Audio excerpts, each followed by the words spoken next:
அமெரிக்காவில் இறக்குமதி செய்யப்படும் 40% இறால்கள் இந்தியாவிலிருந்து தான் செல்கின்றன. இந்த 40% இறாலில் தமிழ்நாட்டின் பங்கு 5%. இந்த 5% என்பது மிகச்சிறிய எண்ணிக்கையாக தெரிந்தாலும் இதன் மதிப்பு மட்டும் பல்லாயிரம் கோடிகள்.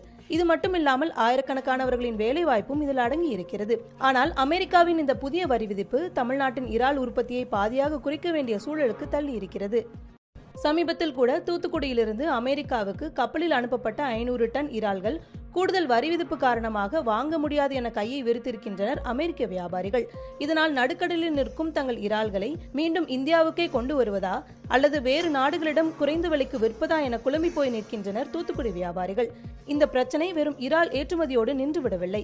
இறால் தவிர்த்து வேறு பல கடல் உணவுகளையும் இந்தியா அமெரிக்காவுக்கு ஏற்றுமதி செய்து வருகிறது. 2023 முதல் 2024 நிதியாண்டில் இந்தியா 17.81 லட்சம் மெட்ரிக் டன் கடல் உணவுகளை ஏற்றுமதி செய்துள்ளது.